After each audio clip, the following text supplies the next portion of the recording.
Hi guys! Welcome back po muli sa aking YouTube channel. Ngayon lang tayo ulit nakapag-vlog after 2 months. So yun, gusto ko lang naman ipakita sa inyo yung mga bagong order ko na gamit. And pwede nyo to i-visit dun sa mismong TikTok shop ko guys. Ang gaganda ng product na bago kong bili ngayon. Siyempre, kung ikaw ay bago pa lamang po sa aking YouTube channel, please like, share, and subscribe. At kung bago mo pong kakalimutan, i-hit ang ating notification bell para lagi kang updated sa mga ilalabas kong video. Gotta focus on yourself, on your faith, on your dreams, on your mind, on your health, yeah. You gotta work, never. So, umpisahan ko na guys.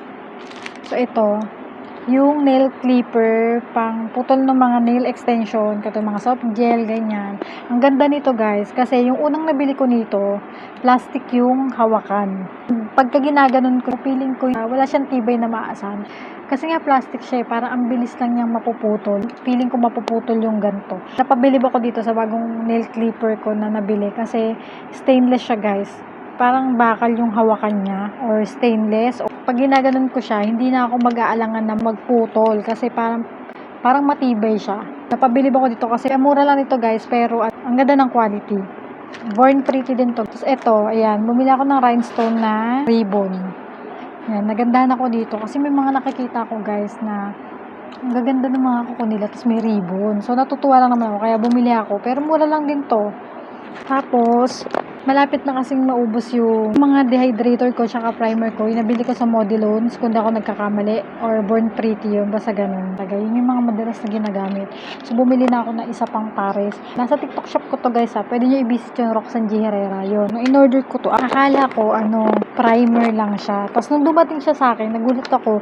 Kasama pala siyang dehydrator. Ayan, tignan mo yung packaging niya guys. O diba? Ang ganda. Tapos ito, Born Pretty to ha. Tapos nakita ko rin kasi na maganda yung quality nito.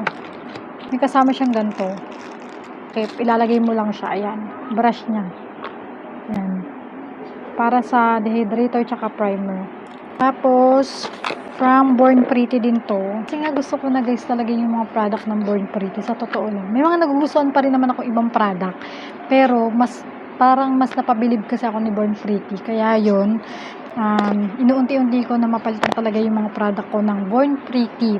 Kahit medyo matagal lang yung pag-ship sa atin, pero masasabi kong worth it naman talaga yung product.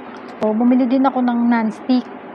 Tapos sabi ko parang kailangan ko nang bumili ulit ng bago. So, bumili ako ng dalawa. Magkaibang color to magkaibang shade. Noong nakarang linggo pa to dumating, pero ngayon ko lang siya naisipan talaga na gawan ng video. Kasi nga, natabot ako talaga mag-vlog. Hindi ko alam kung bakit, pero talagang tinatamad ako. Tapos iniisip ko pa lang yung pag-edit, pag-upload, paggawa ng thumbnail. Iniisip ko pa lang na tinatamad lang ako agad. Pero ngayon, napag-isip-isip ko na sayang yung pinagpagburan ko, tsaka sinimulan ko, tsaka yung mga nagtatanong talaga sa akin. Alam niyo kayo talagang nagpapalakas ng loob ko. Yung mga nakikita ko nagtatanong sa akin na gusto nila, nagsasabi na nagustuhan nila yung video ko, na ang dami nila natutunan mula sa akin. Kaya yung parang na-inspired pa rin ako na gumawa ng video kahit na ang hirap. So yun nga, etong si Born Pretty na non-stick, isa to sa mga nagustuhan kong extension guys kasi matibay talaga siya. Kahit na maglaba ka, magkusot ka, talagang hindi siya basta-basta napuputol, hindi kagaya ni Polygel na na lumalambot yung gum gel. Lumalambot siya kapag nababasa. Kagaya nito ni non-stick, hard gel talaga siya. Matagal mo rin siyang magagamit. Tapos ito, binuksan ko yung isa para makita nyo kung gano'n siya kalaki. Ayan, ganyan siya kalaki. Ayan. Kaya sulit din. Matagal mo rin siya magagamit. Tsaka ilang gamit mo rin to. Kaya sulit. Tapos bumili rin ako ng bagong brand. Pero ganun din. Gel polish remover siya. Kasi guys, kaya ito na yung ginagamit ko compare sa mga acetone. Tapos mag-clip ka pa. Kasi bababad mo pa siya. Mas matrabaho ako doon. Lagi ko ang sinasabi, doon tayo sa mas mapapadali tayo.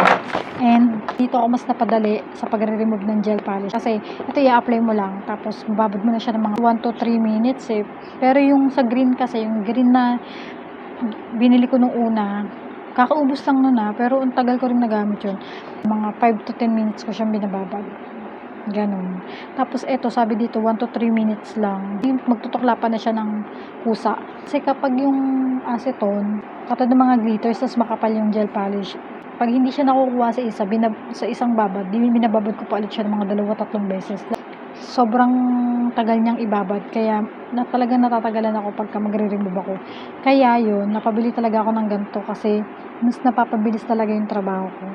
Tapos, gusto ko ipakilala sa inyo yung 6-in-1 nail glue.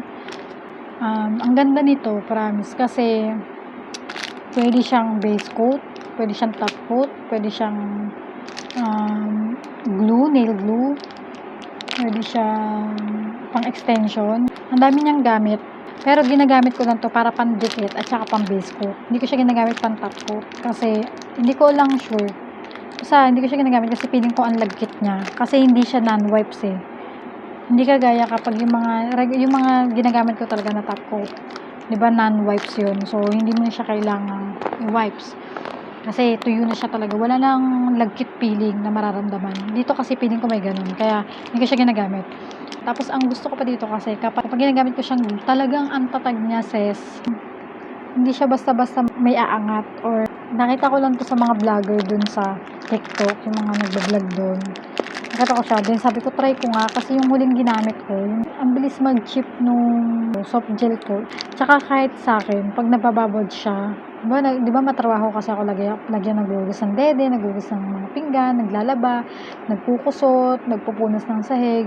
Ang bilis kong matuklapan. Yun yung pinaka napansin ko na pag lagi siya nababasa, lumalambot yung glue niya. Napapansin ko yung pag sa ilalim, lumalambot yung glue. Pwede ko nga siyang ganyanin eh. Kaya yun yung ayoko sa kanya. Ito hindi. Kung halimbawa magsa-soft gel ka, hindi kaya ng budget mo, pwedeng ito muna ipampalit mo. Pwede mo siyang ipanglaban sa mga kasi matibay siya. Tingnan nyo tong kuko ko. Ayan, oh. Ano to? Nail tips. Tapos, acrylic gel na parang polygel yun. Yun yung ginamit ko dito. Pero tingnan nyo, guys, ang tibay. Pwede nyo itong bilhin sa TikTok shop ko, guys. Visit nyo Roxanne G. Herrera. And yun, may FB page ako, Roxanne G. Herrera din, or Kukumu by Roxy. Nandyan sa description box yung mismong link ng aking FB page. Shoutout sa mga follower ko and subscriber na talagang nag-PPM sa akin direct at nagtatanong. Yung iba nga naging kaibigan ko na sa Facebook. So yun, pwede nyo rin akong i-add kung gusto nyo. So yun lang naman, guys. Thank you for watching. Bye!